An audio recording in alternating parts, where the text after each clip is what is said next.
Señor, me presento y nos presentamos nuevamente ante ti con toda la disposición en nuestro corazón de aprender cosas nuevas. Utilízanos a unos para compartir y a otros para recibir. Dispón nuestros corazones para hacerlo de acuerdo con tu voluntad. Este semestre se está acabando y te pedimos, Señor, que sea de la mayor utilidad y que te llenes de orgullo cuando ves nuestro trabajo. Envíanos a tu Espíritu para que seamos adecuados, para que nos utilices, para que hagamos nuestro trabajo en tu nombre bien. Gracias, Señor. Te pedimos tu bendición en nombre de tu Hijo Jesús. Amén. Hermanos, buenos días, buenas tardes, ¿cómo estamos? Espero que todos estemos bien. Esta es la última clase, parece, de Gálatas y vamos a ver cuáles son los temas que tocamos hoy. Hasta ahora hemos visto 4 clases en donde llegamos hasta el capítulo 5 y los versículos en el grupo del 1 al 15, que tienen el titulito de Estad firmes en la libertad. Hoy en esta clase vamos a terminar ese capítulo 5 con 16 al 26 y vamos a ver 3 secciones del capítulo 6 que son una introducción, una parte que se titula Pablo se gloría en la cruz de Cristo y la bendición final que él hace en la carta. Vamos a ver cómo es. Entonces tenemos que en el versículo 16 empieza la sección que dice las obras de la carne y el fruto del Espíritu, terminando el capítulo 15. Este versículo es bien importante, ¿no? Esto es de los que tenemos muy presentes los cristianos a la hora de tratar de determinar en qué medida estamos siendo alimentados, en qué medida estamos, valga la redundancia, dando frutos. Cuando el Espíritu ya está en nuestros corazones, esto es lo que esperaríamos que se produzca. Los 2 primeros versículos dicen, digo pues, andad en el Espíritu y no satisfagáis los deseos de la carne, porque el deseo de la carne es contra el Espíritu y el del Espíritu es contra la carne. Y estos se oponen entre sí para que no hagáis lo que quisierais. Entonces veamos que un par de las referencias cruzadas que encontramos. Una está en Génesis, nos podemos devolver hasta Génesis, donde en el versículo 3 del capítulo 6 dice, el Señor entonces dijo, no contenderá mi espíritu para siempre con el hombre, porque ciertamente él es carne. Serán pues sus días 120 años. Y por allá, ya llegando más cerca, encontramos en Romanos 7, en el versículo 15, porque lo que hago no lo entiendo, porque no practico lo que quiero hacer, sino que lo aborrezco. Eso hago. Vemos ahí en ese par de referencias, primero al principio cuando Dios nos señala y nos pone claro que como consecuencia de lo que ha venido pasando durante el principio de Génesis y de todo el mal que tristemente entró en el corazón de los hombres, el Espíritu de Dios va a estar siempre en contienda con nuestras aspiraciones carnales y como consecuencia de ello, dentro de todas las cosas, dentro de esa enfermedad que entró en el mundo, entra el hecho de que nuestros días están contados y son muy breves. Y en Romanos vemos también cómo se da como esa queja que repite Pablo mucho de que, hombre, yo quisiera hacer cosas buenas, pero la tentación de la carne es muy fuerte y es una tentación que nos ataca a todos. Miremos cuáles reflexiones nos están planteando. Pablo hace una afirmación que ha usado antes y responderá a continuación. ¿Cómo saber si lo que hacen es resultado del espíritu o de la carne? La carne y el espíritu se ponen entre sí. Esto es clave, porque hay que empezar a manejar el concepto y aceptar el hecho de que uno no puede ser simultáneamente espiritual y carnal. Son extremos opuestos en una medida que puede tener grises, pero no se puede ser alguien carnal y muy espiritual simultáneamente. Eso no existe. Uno puede empezar a transitar desde lo carnal hacia lo espiritual. Y en eso, como digo ahí, efectivamente pueden haber tonos de gris. Pero uno no puede confundir esto con el hecho de que yo soy muy espiritual, pero sigo haciendo actos, valga la redundancia nuevamente, o cayendo en actos que son de la carne. Entonces miremos cuál es la recomendación o la conclusión aquí. Ser guiados por el Espíritu Santo involucra el deseo de oír, predisposición para obedecer y sensibilidad para discernir entre nuestros sentimientos y la diligencia para actuar. ¿Mm? Será necesario mantener las palabras de Cristo en mente, su amor y sus lecciones. Esto es un trabajo, ¿no? Vamos al siguiente grupo de versículos, que son 18, 19, 20 y 21. Los ponemos juntos porque ahí están todas esas obras que se mencionan, ¿no? Porque, pero si sois guiados por el Espíritu, no estáis bajo la ley. Y manifiestas son las obras de la carne, que son adulterio, fornicación, inmundicia, lascivia, idolatría, hechicerías, enemistades, pleitos, celos, iras, contiendas, disensiones, herejías, envidias, homicidios, borracheras, orgías y cosas semejantes a estas, acerca de las cuales os amonesto, como ya os lo he dicho antes, que los que practican tales cosas no heredarán el reino de Dios. Veamos las referencias. Encontramos por aquí en Mateo 15 y en Apocalipsis 21 que nos dicen, pero lo que sale de la boca del corazón sale y esto contamina al hombre. Pero los cobardes, incrédulos, abominables, asesinos, inmorales, hechiceros, idólatras y todos los mentirosos tendrán su herencia en el lago que arde con fuego y azufre, que es la muerte segunda. Cuando ya lo que se muere es el alma, ¿no? Miremos reflexiones.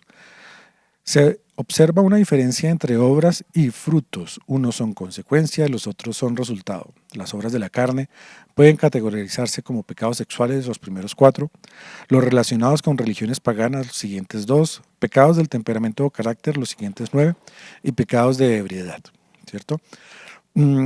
Fíjense que aquí hay una referencia hacia Apocalipsis 21 en donde también se hacen otra lista, ¿cierto? Y hay algunos que coinciden.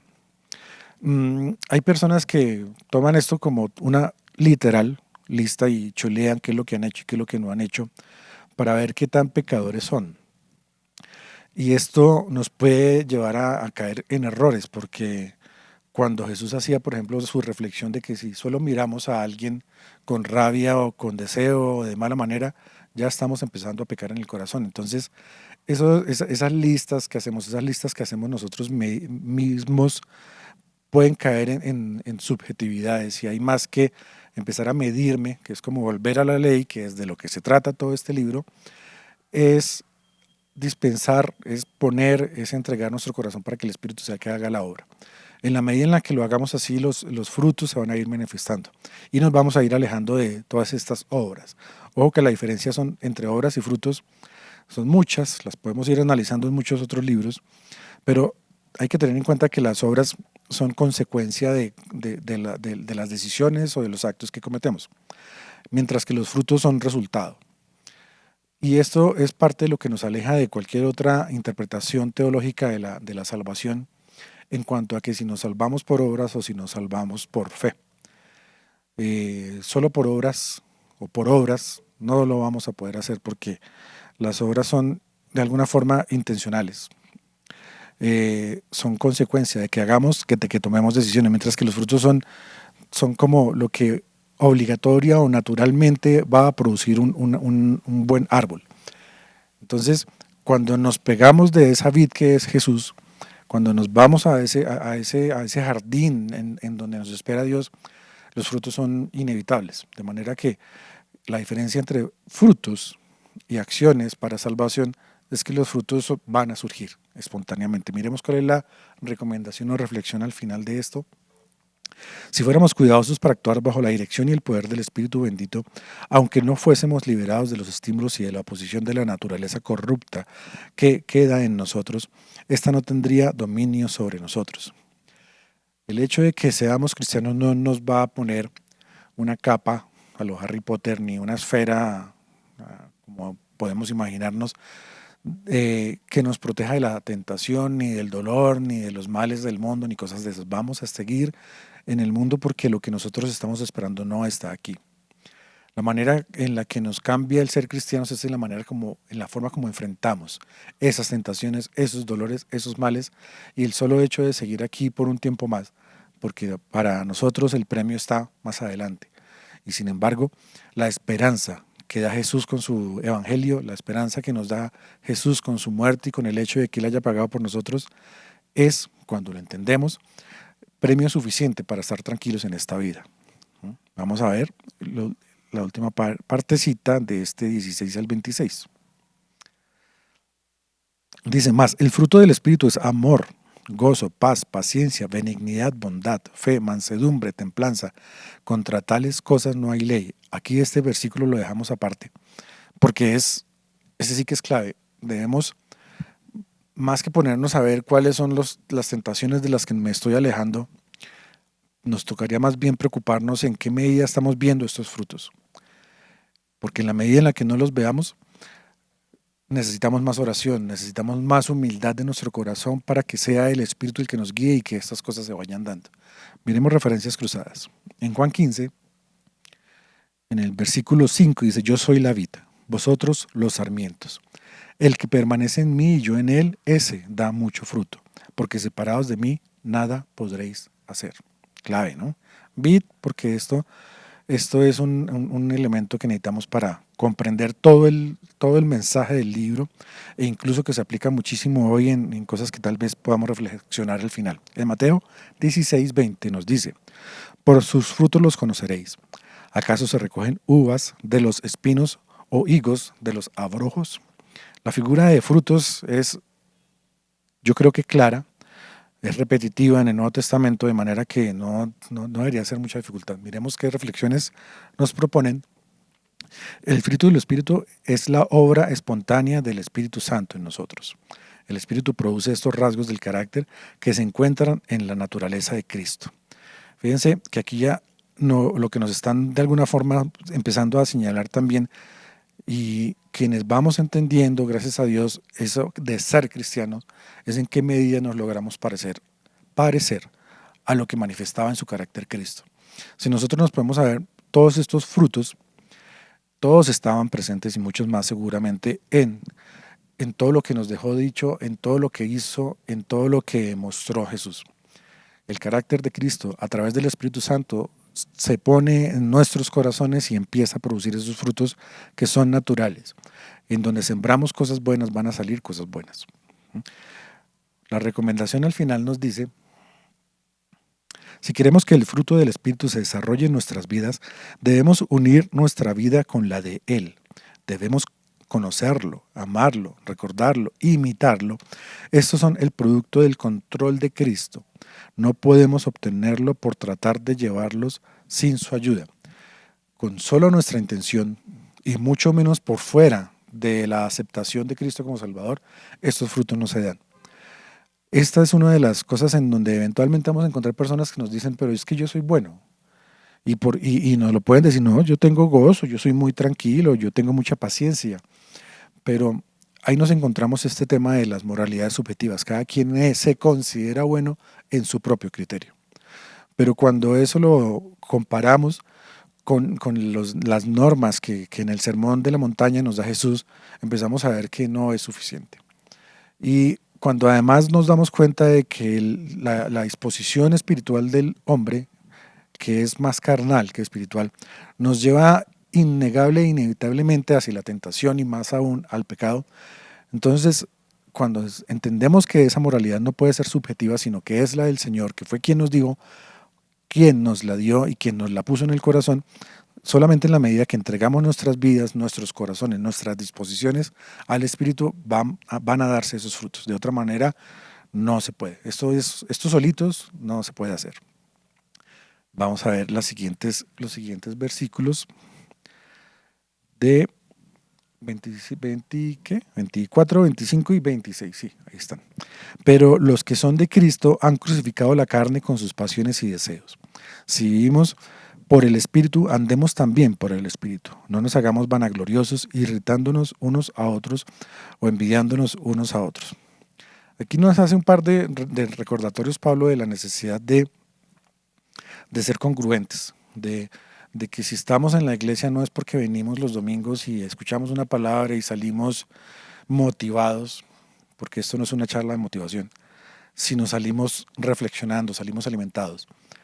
Y eso debe mantenerse durante todos nuestros días, durante toda nuestra vida. No se trata de hacer lo mismo que hacemos en la iglesia, en la calle, en nuestros trabajos, etcétera, sino de que si estamos viviendo en el Espíritu, es con el Espíritu con el que debemos estar conectados siempre. Miremos versículos o referencias cruzadas para ver cómo nos aclaramos esto. En Romanos 8:13 podemos leer, porque si vivís conforme a la carne, habréis de morir. Pero si por el Espíritu hacéis morir las obras de la carne, viviréis.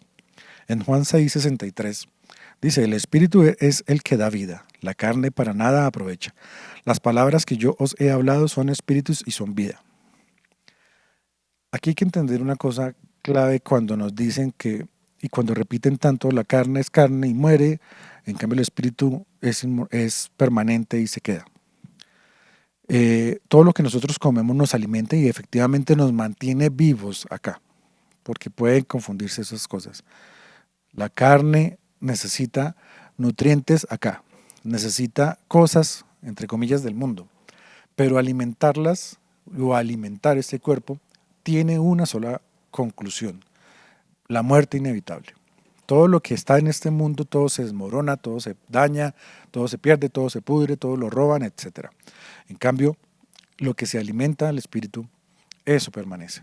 Entonces, esa figura, esa ilustración que encontramos en Romanos, en Juan, y que incluso el mismo Jesús nos da, es para que las tengamos en cuenta en la diferencia entre alimentar la carne y alimentar el espíritu. Miremos reflexiones.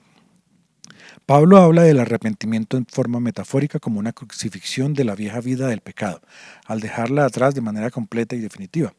A eso hace referencia ahí en Romanos. Esa carne, esas tentaciones tenemos que crucificarlas, tienen que morir así como murió Cristo en la cruz. La palabra griega que se utiliza para andar aquí o andemos significa literalmente andar junto a. A los cristianos al principio les decían los del camino, ¿cierto? Era la manera como ellos se identificaban y tenía mucho ya que ver en esto. Era en ese griego popular que se hablaba, significaba caminar junto a. Jesús caminó con nosotros durante mucho tiempo, o lástima que no fue más obvio, pero en ese tiempo los que estuvieron caminando junto a Él aprendieron cosas. La ventaja que tenemos en la cristiandad es que Jesús resucita. Jesús nos deja en sus discípulos su palabra. Jesús nos deja con el Espíritu, el Consolador y quien nos ilustra y nos guía para seguir caminando junto a Él. Ya no lo estamos viendo como lo vieron los discípulos, sino que lo vemos de otra manera, de manera tal que podemos seguir caminando junto a Jesús. Miremos cuál es la recomendación aquí al final. Si queremos aceptar a Cristo como Salvador, debemos apartarnos de nuestro pecado y clavar voluntariamente nuestros malos deseos naturales a la cruz. Esto no significa, sin embargo, que nunca más volveremos a ver rasgos de estos deseos nuevamente. Los errores que hemos cometido nos persiguen toda la vida, normalmente. Muchas veces el perdón que hemos pedido en algún momento no es suficiente y nos toca resarcir, nos toca reparar a esas personas o a nosotros mismos cuando hemos cometido errores. Esas cosas quedan, como cuando uno pone un clavo en un madero y después retira el clavo, ahí va a quedar el huequito. Y eso sigue quedando en este mundo y en las personas a las que hemos lastimado. De manera que ponemos nuestros pecados, matamos nuestras tentaciones, las entregamos para que Jesús nos ayude a controlarlas, que nos ayude a estar, a que ya no nos puedan influir, pero no podemos olvidar que en este mundo quedan cosas que tenemos que corregir, que tenemos que cuidar, que tenemos que de alguna forma demostrar que el cambio se dio. No se trata de que yo hice la oración de fe, me bauticé, me metí entre una piscina, un río o en donde haya sido que me hayan bautizado y ya con eso quedó todo arreglado. No. Las cosas hay que seguirlas arreglando de alguna forma. A ver, adelante. Ya empezamos el capítulo 6. En algunas versiones no le colocan título a esta parte. Hay una que le dice ayuda mutua a los primeros versículos, del 1 al 10. Leamos aquí el 1 y el 2, dice, hermanos, si alguno fuere sorprendido en alguna falta, vosotros que sois espirituales, restauradle. Y subrayo el restauradle, ya vamos a ver, porque con espíritu de mansedumbre, considerándote a ti mismo, no sea que tú también seas tentado. Sobrellevad los unos las cargas de los otros y cumplid así la ley de Cristo. Miremos las referencias cruzadas. En Mateo 26:75 y en Mateo 9:13. Pedro se acordó de lo que Jesús había dicho: antes de que el gallo cante, me negarás 3 veces. Y saliendo fuera, lloró amargamente. Y luego en Mateo 9 dice: mas id y aprended lo que significa misericordia, quiero y no sacrificio, porque no he venido a llamar a justos, sino a pecadores. Miremos por qué encaja esto del subrayado ahí en las reflexiones. Eso es. La palabra griega restaurarle o catarizo, que se usa en esta parte, se utilizaba en el lenguaje corriente para designar la acción de componer huesos rotos o de arreglar redes. Por eso subrayé. Y por eso los versículos que coloco de las referencias cruzadas son justamente el de Pedro, que fue grave. Para nosotros, para muchos, llegar a negar a Jesús sería inconcebible, y sin embargo Pedro, que fue uno de los más importantes apóstoles, lo negó. Y sin embargo, si nos acordamos capítulos posteriores, Jesús le restaura y en un pasaje muy significativo, porque además lo hace compartiendo con él un desayuno y en un sitio en donde podríamos pensar también en esto de arreglar redes, que era una de las cosas comunes y corrientes que hacían los pescadores cuando regresaban de sus labores, de sus rutinas. Ellos tenían que regresar, descargar lo que habían pescado y empezar a arreglar las redes. Y este arreglar las redes no es una cosa que, como les decía en la diapositiva anterior, se haga una vez y ya. Restaurar las redes es algo que permanentemente es necesario. Pedro negó a Jesús y eventualmente otras personas se lo recordaron, de manera que él permanentemente tenía que enfrentar la consecuencia de haber cometido un error. Y mirando Mateo 9, cuando nos dice misericordia, no sacrificio, ese resarcir, ese restaurar, ese catarizo que nos llama a hacer en el Nuevo Testamento, implica no que un sacrificio, no que no que hagamos referencia al Antiguo Testamento con el tipo de sacrificios que se hacían allá, sino a hacer las cosas por misericordia, a hacerlas con amor, que es una forma diferente de corregir las cosas. Es muy normal que el hombre se considere más sabio y mejor que todos los demás hombres y bueno para mandarlos. Esto hace referencia también a lo que está inmerso en estos primeros 2 versículos de la carta en el 6.º capítulo. A veces caemos muchísimo en la tentación de, de creer que porque estamos estudiando teología, porque estamos yendo a la iglesia, porque hablamos con el pastor, porque nos saludan los profesores, estoy siendo muy espiritual, y eso puede ser perfectamente falso. No podemos considerarnos superiores a otros en la medida en la que eso nos aleja de la posibilidad de aprender, de la posibilidad de corregir, de la posibilidad de tener misericordia. Siempre, siempre, y por eso Jesús lo hizo tanto, y él hizo un ejemplo con el lavado de pies. Solamente cuando uno ve a los demás como iguales o superiores, va uno a estar dispuesto a ayudarlos, a servirlos o a aprender de ellos. De otra manera, ¿qué amo espera aprender algo de un esclavo? ¿O qué es superior? ¿Qué centurión puede querer aprender algo de un soldado normal? Entonces, solamente cuando los vemos a iguales es cuando podemos tener ese sentido de misericordia. Miremos cuál es la recomendación de esta parte. Ningún cristiano debe pensar jamás que es totalmente independiente y que no necesita la ayuda de otros. Nadie debe pensar que ha sido excluido de la tarea de ayudar a otros. El cuerpo de Cristo, la iglesia, funciona solo cuando los miembros trabajan juntos por el bienestar común. Súper clave, ¿cierto? Eventualmente también vamos a escuchar personas que dicen: no, yo no voy a la iglesia, pero yo oro. Yo no voy a la iglesia, pero yo leo la Biblia. Yo no me congrego, pero soy cristiano. Cuando Jesús describe la iglesia, no describe a personitas andando solitarias. Cuando nos deja la gran comisión, no nos dice quédense en sus casas solos y sigan leyendo la Biblia o sigan orando y con eso se salvan. No, Él nos manda a llevar el Evangelio, nos pone a ayudar a unos a otros, nos pone a que incluso carguemos el bulto que lleva el romano durante 1 kilómetro más cuando nos lo piden. De manera que la iglesia que nos deja Jesús no es una iglesia de individuales, es una iglesia de personas en donde a cada quien le entregará una labor, y esa labor espera Jesús que con el Espíritu como ayuda la hagamos para que los que estamos llamados a hacer una cosa ayudemos a los que no pueden hacerla y viceversa. Esto es una de las como ya estamos en la última parte de la carta, vamos viendo como Pablo dando como las últimas puntadas. Miremos los siguientes versículos. La ayuda mutua, ¿sí? Aquí vamos a reforzar ese concepto. 3, 4 y 5 y 6. Porque el que se cree ser algo, no siendo nada, a sí mismo se engaña. Así que cada uno someta a prueba su propia obra y entonces tendrá motivo de gloriarse solo respecto de sí mismo y no en otro, porque cada uno llevará su propia carga.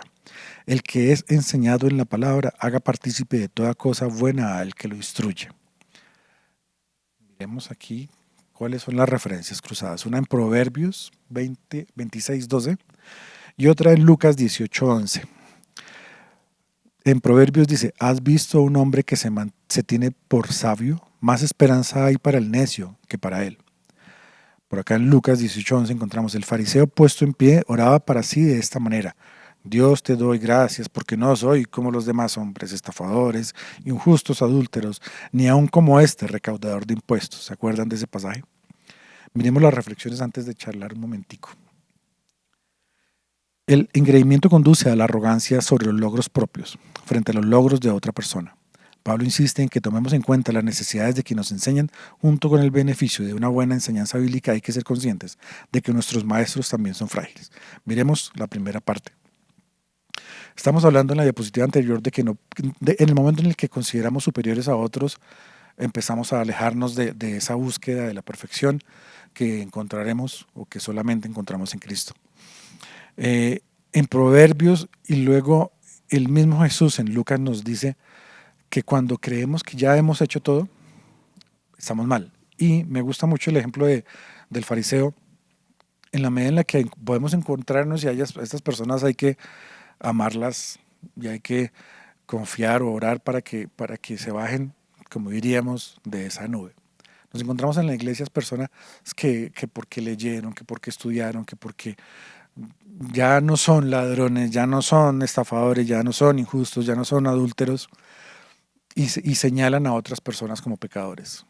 Eso es un error grandísimo porque el solo señalar ya nos está poniendo en un papel que nos debilita y que nos hace fallar en el blanco de buscar con humildad el corazón de Jesús. Entonces, ahí hay que tener mucho cuidado.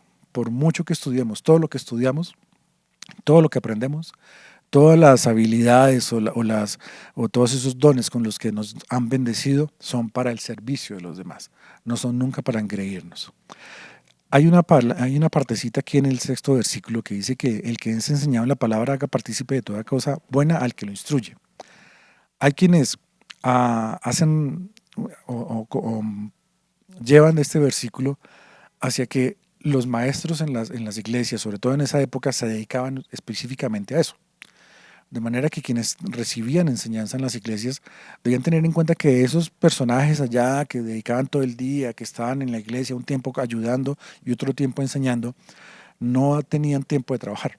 De manera que les recomendaba que los ayudaran también a subsistir. Sin embargo, no se puede tomar tan como si solamente se refiriera a esto, porque Pablo mismo en otra parte hace referencia a que el que trabaja es eh, dueño o es merecedor de su salario. De manera que Pablo tampoco era partidario de que las iglesias vivieran 100% a cargo de los que se congregan. Sin embargo, hace la recomendación, ayúdenles. Esto también, en otras acepciones, hace referencia a que hombre, tengámosles paciencia, porque esas personas, esos profesores, esas personas que están en la iglesia, unos dictando y otros ayudando y otros diciéndome en dónde sentarme, estas personas están ayudando, pero también son personitas y hay días en que están tristes, hay días en que están mal, hay días en que están enfermos. Entonces, de las cosas buenas que nosotros tenemos, que pueden ser en un momento salud, mientras él está enfermo, yo le puedo dar apoyo o incluso respaldarlo o reemplazarlo cuando es necesario. Entonces se trata, y sigue esto dándole vueltas al concepto de que iglesia somos comunidad, al hecho de que no nos confiemos, no nos descarguemos en que no, yo voy a la iglesia, allá me siento donde me dicen, escucho palabra y me vuelvo para la casa. Eso es ir a un sitio y no le agrega demasiado, pero el ser comunidad, eso es lo que nos hace parte de ser iglesia. Miremos entonces cuál es la recomendación al final. Mientras mejor conozcamos nuestro corazón y nuestros modales, menos despreciaremos a los demás y más dispuestos estaremos para ayudarles cuando tengan enfermedades y aflicciones. ¿Sí ven? Hay que mirar a los demás como necesitados potencialmente de ayuda. Vamos a ver qué sigue en el versículo 7 y 8 de este capítulo 6. No os engañéis. Dios no puede ser burlado, pues todo lo que es el hombre sembrare, hace esto también segará. Porque el que siembra para su carne, de la carne segará corrupción. Mas el que siembra para el espíritu, del espíritu segará vida. Vuelve el tema. Lo que alimentamos en este cuerpo al final se va a podrir. Y es hacia eso muy directo y muy concreto, en donde Pablo decía, miren, la carne se va a podrir un día y no queda nada. El espíritu, lo que alimenta al espíritu siempre se va a quedar ahí. Entonces esa es la recomendación que nos hace. Miremos los versículos en referencias cruzadas. En Lucas 16 y por allá atrás lejos, en Job, primeros libros. Veamos en Lucas 16:25. Pero Abraham le dijo, hijo, recuerda que durante tu vida recibiste tus bienes y Lázaro igualmente males, pero ahora él es consolado aquí y tú estás en agonía. Jesús estaba dando un ejemplo de lo que le pasaba al que aquí la pasó súper bien y después ya no le tocó tan chévere, mientras que los que padecieron acá, como fueron aquí Lázaro, después van a recibir su premio. Y en Job dice, por lo que yo he visto, los que harán iniquidad y los que siembran aflicción, eso es lo que ciegan. Hay personas que eventualmente nos van a decir, no, pero es que, ¿por qué le pasan tantas cosas buenas a la gente que es mala? Ante eso uno puede decir, ellos están sembrando y están aparentemente disfrutando sus cosechas acá y la están pasando bien. No sabemos cómo la van a pasar después. No sabemos qué es lo que les espera al final. Además, eso es un error, empezar a compararse con los demás. Mi vida es buena, es mi vida la que es buena con la bendición de Dios, con el acompañamiento de su espíritu. De manera que siempre que yo me ponga a compararme con otras personas, voy a encontrar gente que es más rica o gente que es más pobre, gente que está más sana o más enferma que nosotros. Nosotros estamos por una meta diferente. Al final, como digo, frente a esos pero hay gente mala a la que le va muy bien, en algún momento, con toda seguridad, van a recoger lo que están sembrando. Miremos reflexiones. Lo material está sujeto a la muerte y a la putrefacción. La belleza, el dinero y los demás placeres son absolutamente temporales. ¿Ven lo que estábamos mirando? Algunos pueden escudarse hay sobre un en, pueden escudarse tras una pose místico-religiosa. Pueden simular y profesar, pero Dios conoce sus corazones y sus acciones, y Él no puede ser engañado. Entonces nos encontramos aquí nuevamente con esas personas que en el trabajo, que en la iglesia, que en la calle, eso parece que flotaran, no caminan, sino que levitan. Esas personas que creen y juran que ya entendieron la Biblia o que se la saben de memoria, y creen por eso que no necesitan nada más. Creen por eso que son mejores que los demás. Y puede que lo sean en memoria, puede que lo sean en información, pero no están siendo útiles. Y la iglesia no se trata de un poconón de gente que tiene información, pero inútil. La iglesia es para ser útiles, para servir. Y al final podemos encontrarnos, como les digo, gente que está muy, muy llena de cosas, pero Dios ve nuestros corazones. Entonces, escuchaba el ejemplo de quien llega a la sinagoga diciendo yo necesito ayuda, mientras que el otro dice yo no necesito ayuda. ¿A quién de los dos creen que va a ser a quien el Espíritu venga y le dé consuelo? ¿Cierto? ¿Cuál será la reflexión aquí de esta parte? Sería sorprendente si se plantara maíz y brotaran calabazas, ¿cierto? Es una ley de la vida, tanto espiritual como física, que uno cosecha lo que siembra. Si uno chismea de sus amigos, los pierde. Cada acción tiene resultados.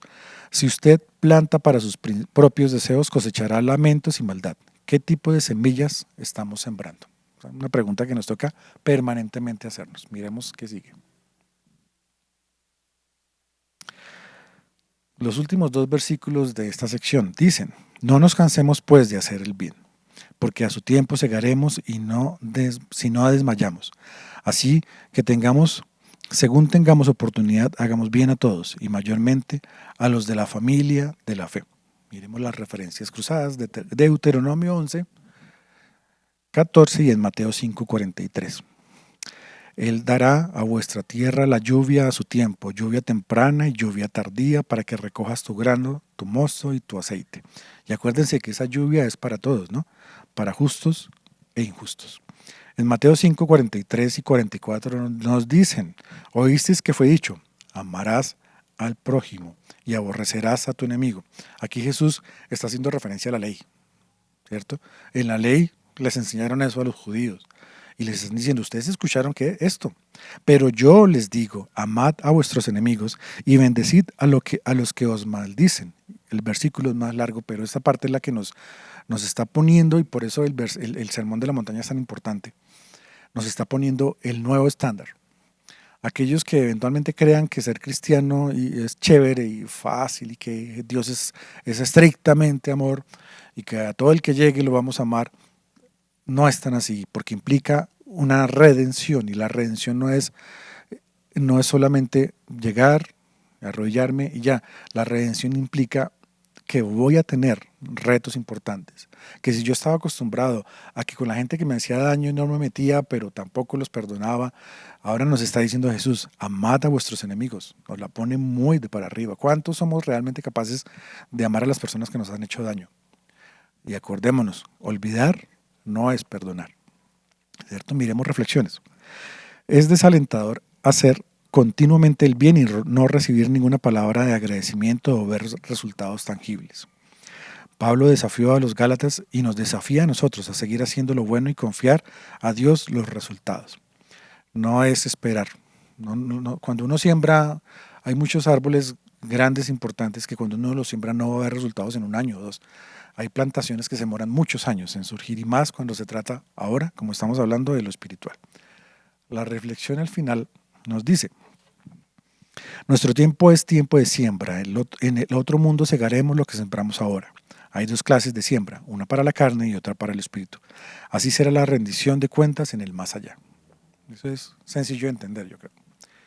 Miremos que sigue, ya esto viene finalizando. Gálatas 6, del 11 al 18. Mirad con cuán grandes letras os escribo de mi propia mano. Todos los que quieren agradar la carne, estos os obligan a que os circuncidéis, solamente para no padecer persecución a causa de la cruz de Cristo, porque ni aun los mismos que se circuncidan guardan la ley, pero quieren que vosotros os circuncidéis para gloriarse en vuestra carne. Aquí hay un par de datos clave en la reflexión y en las referencias cruzadas. Miremos. En las referencias dice Juan 7, 18, el que habla de sí mismo busca su propia gloria, pero el que busca la gloria del que les envió, este es verdadero y no hay injusticia en él. En Mateo 23, 3 dice, de modo que haced y observad todo lo que os digan, pero no hagáis conforme a sus obras, porque ellos dicen y no hacen. Aquí Jesús está hablando de fariseos, de escribas y de todos ellos. Miremos las reflexiones para pensar. Hasta este momento Pablo habría dictado la carta a una amanuense, por eso, si nos fijamos, mirad con cuán grandes letras os escribo en mi propia mano. Esta y otras cartas fueron muy posiblemente dictadas por parte de Pablo. Seguramente ya en esta parte él mismo coge la pluma y escribe, él escribe la finalización. Algunos de los judaizantes hicieron énfasis en la circuncisión como prueba de santidad, pero ignoraban las otras leyes judías. Jesús, en varios ejemplos y en varias pruebas que les pusieron los fariseos, los hizo caer en cuenta de que ellos lo hacían o lo trataban de hacer caer en trampas que tenían que ver con la ley. Y sin embargo, Él les demostró más de una vez que ellos eran los que en realidad no la conocían. Y eso sigue pasando, ¿cierto? Eso sigue pasando cuando situaciones parecidas a la judaización nos dicen, pero es que ustedes deben hacer tal otra cosa para ganar la salvación. Si no está en el Evangelio, si no está en las cartas, si no está en lo que hemos leído en la Biblia, no es por ahí. Si nos dicen es que tenemos que ponernos esto, tacharnos esto, nada adicional. Un evangelio con apellidos deja de ser evangelio. Los apellidos normalmente, o esas palabras adicionales, evangelio de la no sé qué, de la libertad, de la liberación, de la abundancia, evangelio de la prosperidad, evangelio de tantas cosas. Todas esas palabritas adicionales son eso, adicionales, no son necesarias. El evangelio es el evangelio y ya, ahí es que conocerlo. ¿cierto? Miremos cuál es la recomendación que nos hacen al final. La gente con frecuencia escoge ciertos principios o reglas y los convierten en varas para medir su fe. Entonces, como yo voy a la iglesia todos los domingos, lo estoy haciendo bien. Los que no vayan todos los domingos, pues esos son los que están mal. Y me aplico únicamente esa regla. Y creo que con cumplir esa regla estoy haciendo todo. Fíjense. Pueden rechazar el alcoholismo, pero ignoran la glotonería. Evitan la promiscuidad, pero toleran la avaricia. No pueden tomar y escoger los mandatos que uno no puede escoger. Entonces, por ejemplo, aquí los ejemplos son bien útiles. Entonces, unos dicen, no, yo me tomo mis traguitos, pero pues yo me cuido del cuerpo y entonces yo no tomo como para enfermarme. Entonces, me pongo una regla personal, vuelve la moral subjetiva. También dicen, no, es que yo a mi mujer no le pongo los cachos. Pero eso sí, cuanta plata se acerca, la cojo para mí y no la comparto. Y mi familia es la única que debe tener lo mejor. Entonces, ¿cuál es el carro que tengo? ¿Cuál es el apartamento que tengo? Pero eso sí, yo no le pongo los cachos a mi mujer. O sea, ¿realmente estamos cumpliendo? ¿O solamente estamos escogiendo las reglas con las que nos medimos a nosotros mismos? Y seguramente, en cambio, a los otros sí los medimos con todas las reglas. O intentamos conocerlas, sin conocerlas. Miremos más adelante. 14, 15 y 16 dicen, pero lejos esté de mí gloriarme, sino en la cruz de nuestro Señor Jesucristo, porque en el mundo me es crucificado a mí y yo al mundo, porque en Cristo Jesús ni la circuncisión vale nada, ni la incircuncisión, sino una nueva creación, súper claro. Eso no tiene demasiadas vueltas. Y a todos los que anden conforme a esta regla, paz y misericordia sea a ellos y al Israel de Dios. Las referencias cruzadas nos llevan por allá a Jeremías y a Romanos. Entonces en Jeremías 9:23 dice, así dijo Jehová, no se alabe el sabio en su sabiduría, ni en su valentía se alabe el valiente, ni el rico alabe en sus riquezas, porque no es judío el que lo es exteriormente, ni la circuncisión es externa en la carne. Las recomendaciones, las reflexiones que nos ponen acá dicen, Pablo, siguiente, Pablo no menciona dos grupos de cristianos. Uno usa una conjunción enfática que puede traducir como incluso todos los verdaderos creyentes son el Israel de Dios. Ya vamos a ver por qué dice eso. Es importante notar que la frase termina en no me acuerdo cómo se pronuncia esto, Israel de Dios, no solamente en Israel. ¿Por qué pongo yo esto acá? Eh, Estamos en un periodo en la historia que si sabemos de las noticias, hay un conflicto grandísimo por allá en la Franja de Gaza. Y ese tipo de situaciones nos puede llevar a un riesgo importante y es una nueva judaización. Muchos cristianos caen en la tentación de tomar partido, de decir, no, es que Israel es el pueblo de Dios. No hay que confundir al pueblo que ha servido de cronómetro, de marca, de guía histórica para eventos que han sucedido con el pueblo de Dios. El pueblo de Dios señala muy claramente, y esto está para muchos es claro, que los judíos originalmente, obvio que fueron los escogidos. 10 tribus se perdieron, varias ramas fueron cortadas. Con Jesús y con el hecho de que el Evangelio se haya abierto para gentiles, para hombres y mujeres, ya no hay romano, ya no hay hombre, ya no hay mujer, ya no hay circunciso o incircunciso, el Evangelio nos abre entrada para que todos seamos adoptados. Esa vid, que es el pueblo de Dios, que empezó con Abraham, estaba supeditado a que cayeran ramas, a que fueran cortadas ramas porque no producían frutos. Y así sucedió. Esas ramas que fueron cortadas han sido reemplazadas en la medida en la que por fe aceptamos a Jesús. Y cuando lo hacemos, somos adoptados y somos incrustados en esa vida. De manera que una raza solamente, un pueblo solamente, un idioma, una localización geográfica, un apellido, el usar señales, sombreros o cosas de esas, no es lo que nos hace el pueblo de Dios. Si nosotros dijéramos es que este es el pueblo de Dios, nos estaríamos sacando a nosotros mismos. Israel es un país, que tiene sus leyes, sus fronteras y todo esto. No lo confundamos y no nos pongamos del lado del uno o del otro cuando lo que nos debería doler es que hay víctimas. A lo que debería preocuparnos es el hecho de que hay personas que están muriendo ya que no conocen a Dios.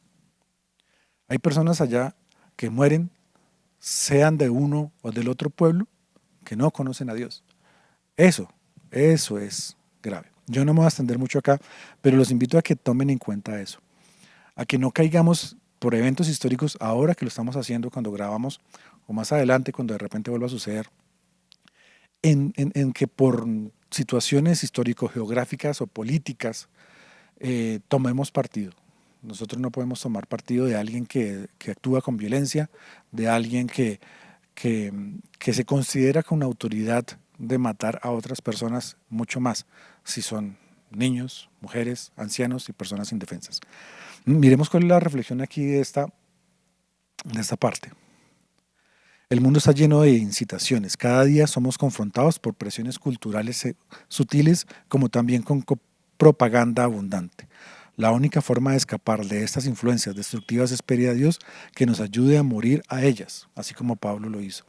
Entonces, más que ponernos a pensar quién tiene razón, nosotros, porque no lo sabemos, humanamente no lo podemos saber, nos toca es pedirle a Dios que Él haga su obra, que nos ayude a entender las cosas y que nos ayude a orar por todos, ¿cierto?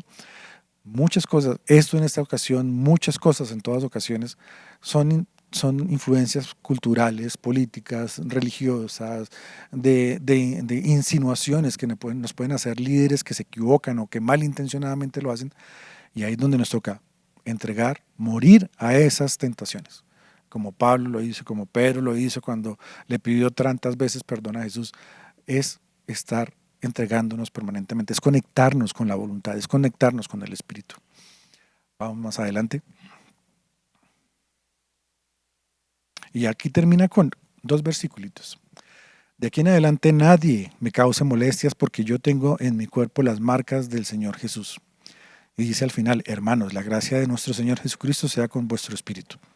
El último es una despedida, pero miremos el 17, ¿qué dicen por acá las referencias cruzadas? En Hechos 14:19, vamos a ver si entendemos, porque él habla de las marcas. Entonces vinieron los judíos de Antioquía y de Iconio, que persuadieron a la multitud y habiendo apedreado a Pablo, lo arrastraron fuera de la ciudad pensando que estaba muerto. Y en 2 de Corintios, en 1:5, dice, porque así como los sufrimientos de Cristo son nuestros en abundancia, así también abunda nuestro consuelo por medio de Cristo. Entonces vamos mirando a qué se refieren con esas marcas. Veremos las reflexiones. Dice, no tenemos que desear más que la gracia de nuestro Señor Jesucristo para hacernos felices.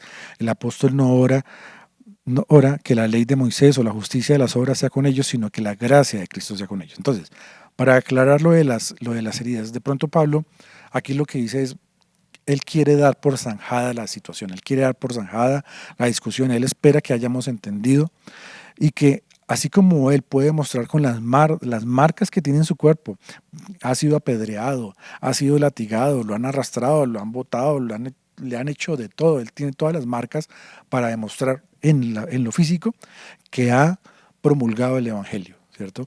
Y nos dice después en la otra referencia cruzada, entreguemos nuestros sacrificios y pidámosle únicamente consuelo, pidamos únicamente consuelo por medio de Cristo. Eso es todo lo que nos debería preocupar. Nos van a insultar, nos van a decir cosas, puede que no lo hagan, pero en nuestra vida puede que no sea fácil. Todo eso es poco y todo eso también vale mucho para Jesús. Entonces es con Él con quien debemos mantenernos. Y aquí en la última parte, y miramos de una vez las recomendaciones, ¿sí? Dice, la epístola de Pablo a los Gálatas declara entonces el énfasis de la libertad del cristiano. Con seguridad estos cristianos primitivos en Galacia anhelaban crecer en la vida cristiana. Él no estaba diciendo que fueran malos, solo que podían estar equivocados o que los estaban influyendo mal. Pero eran confundidos por aquellos que decían que esto solo se podía lograr por medio del cumplimiento de ciertas leyes judías. Aquí vuelvo a la segunda reflexión. Dice, el apóstol no ora que la ley de Moisés o la justicia de las obras sea con ellos. Entonces, fíjense que Pablo los está encomendando, no los está encomendando no a la ley ni a las obras, sino a la gracia de Cristo. Porque es por ahí. Ese es el camino. Vamos a la siguiente diapositiva. Voy a enviarles junto con el material de esta última clase una presentación, es un resumen, es un panorama, les dicen así, de la carta de Pablo a los Gálatas. Entonces, en eso viene, es una impresión, para los que la quieran imprimir, pero es un videito en donde vamos a ver, no se los podía enviar antes porque hacía spoilers, pero aquí ya lo van a poder ver porque ya es todo el panorama. Entonces, Pablo, en este panorama, perdón, vamos a ver cuáles son los antecedentes, por qué hablan de una familia que es desde Abraham, luego como Moisés se va siendo multifacética. Vamos a la siguiente. Entonces nos presenta esta carta en 3 secciones, en donde una primera habla del Evangelio, del Mesías crucificado. Ahí están como las partes de las que eso se compone. En la siguiente ya vamos a ver una segunda parte en donde se explica la creación de una familia multifacética. Ya no se trata de que porque soy judío o porque soy romano o porque soy griego, nada de eso se trata, es para todo el mundo, el Evangelio es para todos. Y en la última, en esta última parte del panorama vamos a ver cómo es que Pablo les dice, toda la salvación es a través del sacrificio y de la gracia de Jesús.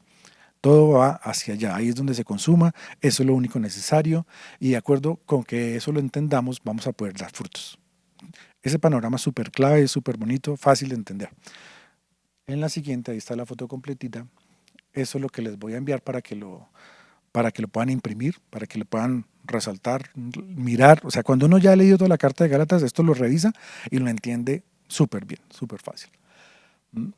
Eso es todo lo que en estas clasecitas podíamos ver es que aquí ya está chuleadito. Clase 1, vimos 4 secciones del primer capítulo. En la clase 2, 2 partes esa es la que se alargó mucho, 2 partes del segundo capítulo. En la clase 3 vimos 4 secciones ya del capítulo 3, logramos empezar el cuarto. En la cuarta clase vimos el resto del capítulo 4, empezamos el 5 y ahorita en esta última clase ya logramos terminar de ver las últimas 3 secciones, que son la última del quinto y las 2 del sexto y este pedacito de la panorámica de Gálatas. De verdad, revisen la que es súper valiosa, es súper bonita.